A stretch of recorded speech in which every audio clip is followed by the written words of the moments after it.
Hi dear friends, ഇന്ന് നമ്മൾ 6th സ്റ്റാൻഡേർഡിലെ unit 2 first ചാപ്റ്ററായ Badal, അതൊരു കവിതയാണ്. അതാണ് ഇന്ന് നമ്മൾ ഡിസ്കസ് ചെയ്യാൻ പോകുന്നത്. ബാദൽ എന്നുള്ള കവിത എഴുതിയിരിക്കുന്നത് ഡോക്ടർ ശ്രീപ്രസാദ് ആണ്. അപ്പോൾ അതൊന്ന് നോട്ട് ചെയ്ത് വയ്ക്കുക. ബാദൽ എന്നുള്ള കവിത എഴുതിയിട്ടുള്ള റൈറ്ററിൻ്റെ പേര് കറക്റ്റായിട്ട് നിങ്ങളൊന്ന് നോട്ട് ചെയ്ത് വയ്ക്കുക. ശ്രീപ്രസാദ്.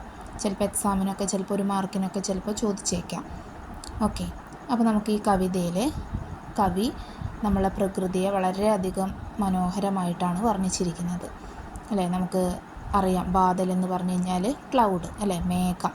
അപ്പോൾ മേഘങ്ങളെക്കുറിച്ചും അതുപോലെ ഇടിമിന്നലിനെക്കുറിച്ചും മഴയെക്കുറിച്ചും അപ്പോൾ അങ്ങനെ പ്രകൃതിയെക്കുറിച്ചാണ് ഇതിൽ വർണ്ണിച്ചിരിക്കുന്നത്. അപ്പോൾ നമുക്ക് ആദ്യത്തെ 4 വരി നോക്കാം. കാലേ കാലേ പാനി വാലേ ആസ്മാൻ മേ ബാദൽ ആയി ബോലോ കൈസേ ആക്കർ ചായി അല്ലേ. അപ്പോൾ നമുക്കിതിൽ ഓരോ അർത്ഥങ്ങൾ ക്ലിയറായിട്ട് മനസ്സിലാക്കാം. കാലേ അല്ലേ, കാലേ എന്നൊക്കെ പറഞ്ഞു കഴിഞ്ഞാൽ കറുത്ത നിറത്തിനെയാണ് നമ്മൾ പറയുന്നത്.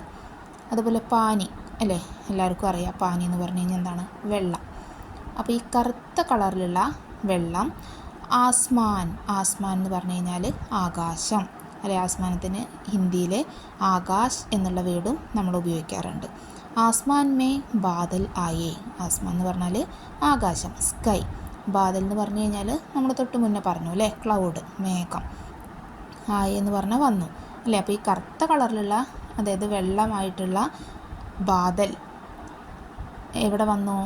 ആസ്മാൻ മേ ആയേ അല്ലേ, ആകാശത്തിൽ വന്നു. അതായത് മേഘങ്ങൾ എന്ത് വന്നു? ആകാശത്തിൽ വന്നു. അത്രയാണ് അവിടെ ഉദ്ദേശിക്കുന്നുള്ളൂ. ബോലോ കേസേ ആക്കർ ചായേ, ബോലോ എന്ന് പറഞ്ഞാൽ എന്താ, പറയൂ.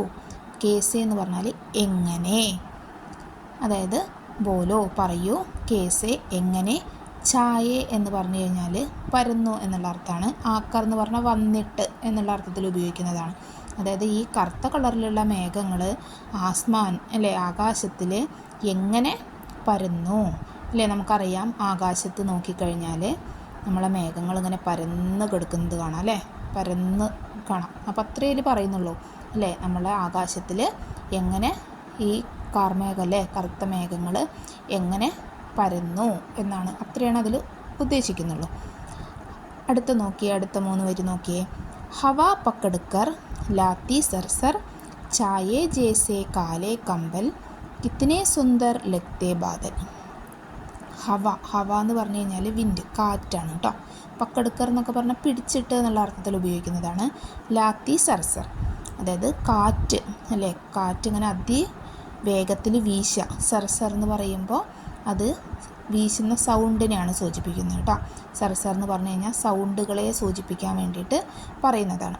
അതായത് കാറ്റിങ്ങനെ അതിശക്തിയായിട്ട് വീശും അല്ലേ. ചായേ ജേസേ കാലേ കമ്പൽ അല്ലേ, പരന്ന് കിടക്കുകയാണ് എന്ത്, അതായത് നമ്മളെ കമ്പൽ എന്ന് പറഞ്ഞാൽ കമ്പിളി പുതപ്പൊക്കെ പറയില്ലേ നമ്മൾ, അത് വിരിച്ചതുപോലെ അല്ലേ. അപ്പോൾ നമ്മൾ ബാദലിനെ എങ്ങനെയാണ് കാണപ്പെടുന്നത് എന്നാണ് അവിടെ ഉദ്ദേശിക്കുന്നത്.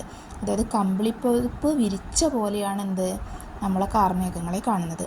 കിത്തനെ സുന്ദർ ലഗ്തേ ബാദൽ അല്ലേ, എത്ര സുന്ദരമായിട്ട് തോന്നുന്നു ബാദലിനെ അല്ലേ. കിത്തനെ എത്ര, സുന്ദർ എന്ന് പറഞ്ഞാൽ വളരെ ബ്യൂട്ടിഫുൾ, ലഗ്തേ എന്ന് പറഞ്ഞാൽ തോന്നുന്നു, ബാദൽ ക്ലൗഡ്. അപ്പോൾ എത്ര മനോഹരമായിട്ടാണ് അത് നമ്മളെ ബാദലിനെ കാണുന്നത്. അപ്പോൾ അതിലുദ്ദേശിക്കുന്നത് എന്താണ്, കാറ്റ് അതിശക്തിയായിട്ട് വീശുന്നുണ്ട്. അതുപോലെ തന്നെ കമ്പിളിപ്പുതപ്പ് വിരിച്ച പോലെയാണ് നമ്മളെ ബാദലിനെ കാണപ്പെടുന്നത്. അതുപോലെ തന്നെ വളരെ മനോഹരമായി തോന്നുന്നു നമ്മളെ ക്ലൗഡിനെ. ക്ലിയർ ആണല്ലോ. അടുത്ത 3 വരി നോക്കാം. പേടോം ജൈസേ ലഗ്തേ ജൈസേ ചൽത്തേ ഘോടേ ബൻ ജാത്തേ ഹാത്തി കേ ജോടേ അല്ലേ. പേടോം എന്ന് പറഞ്ഞു കഴിഞ്ഞാൽ മരങ്ങളാണ് കേട്ടോ, മരം. അതുപോലെ ബേഡോം ജൈസേ ചെമ്മരിയാട്. അതായത് നമുക്ക് ഈ മേഘങ്ങളെ കാണുമ്പോൾ പല തരത്തിൽ തോന്നും അല്ലേ. നമുക്ക് ആകാശത്ത് നോക്കിയിരിക്കുമ്പോൾ നമുക്ക് കാണാം, ചിലപ്പോൾ നമുക്ക് നമ്മുടെ മനസ്സിൽ ഓരോ കാഴ്ചപ്പാടിലൂടെ നമുക്ക് കാണാം അല്ലേ. അപ്പോൾ പറയുകയാണ് മരങ്ങളെ പോലെ തോന്നും അല്ലേ. ചില സമയത്ത് നമ്മളിങ്ങനെ നമ്മളെ ബാദൽ ഇങ്ങനെ പരക്കുന്നത് നോക്കിക്കഴിഞ്ഞാൽ നമുക്ക് എന്ത് തോന്നും, ചിലപ്പോൾ നമുക്ക് മരങ്ങളെ പോലെ തോന്നും. അതുപോലെ തന്നെ എന്താണ്, ബേഡോം ജേസേ ചെമ്മരിയാടുകളെ പോലെ തോന്നും. ഈ ജൈസേ എന്ന് ഉദ്ദേശിക്കുന്നത് പോലെ എന്നുള്ള അർത്ഥത്തിലാണ് കേട്ടോ. ലഗ്തേ ജൈസെ ചൽത്തേ ഗോഡെ, അതുപോലെ തന്നെ ഗോഡെ കുതിരകൾ എന്താണ് നടക്കുന്ന പോലെ തോന്നും. ബൻ ജാത്തെ ഹാത്തി കെ ജോഡെ, അല്ലേ, ആനകൾ കൂട്ടമായിട്ട് നിൽക്കുന്നത് പോലെ. അപ്പോൾ നമ്മൾ ആകാശത്ത് നോക്കി നമുക്കറിയാം അല്ലേ, നമ്മൾ ആകാശത്തിൽ ഇങ്ങനെ നോക്കുമ്പോൾ നമ്മൾ കാർമേഘങ്ങളൊക്കെ ഇങ്ങനെ നിറഞ്ഞിരിക്കുമ്പോൾ നമുക്ക് മനസ്സിൽ പല ചിത്രങ്ങളിലൂടെ നമുക്കതിനെ കാണാനായിട്ട് സാധിക്കും. അപ്പോൾ അത്രയാണ് അവിടെ പറയുന്നുള്ളൂ. നമുക്ക് എന്തിനൊക്കെ പോലെ തോന്നുന്നുണ്ട്? മരങ്ങളെ പോലെ, അതുപോലെ തന്നെ ചെമ്മരിയാടിനെ പോലെ, അതുപോലെ തന്നെ എന്താണ് ഗോഡെ അല്ലേ, കുതിരകളുടെ കൂട്ടം പോലെ, അതുപോലെ തന്നെ ഹാത്തി കെ ജോഡെ, ബെഞ്ചാത്തെ ഹാത്തി കെ ജോഡെ, കൂട്ടമായി നടക്കുന്ന ആനകളെ പോലെ. ഓക്കെ, അപ്പോൾ ഇന്നത്തെ ക്ലാസ് ഇത്രയാണ്. അപ്പോൾ എല്ലാവരും കറക്റ്റായിട്ട് ക്ലാസ് കേൾക്കുക, അർത്ഥങ്ങൾ കറക്റ്റായിട്ട് മനസ്സിലാക്കുക. അപ്പോഴാണ് നമുക്ക് എക്സാമിന് ക്വസ്റ്റ്യൻസൊക്കെ വരുമ്പോൾ നമുക്ക് ക്ലിയറായിട്ട് മനസ്സിലാക്കാനായിട്ട് സാധിക്കുള്ളൂ. അപ്പോൾ ക്ലാസ് വാച്ച് ചെയ്യുക.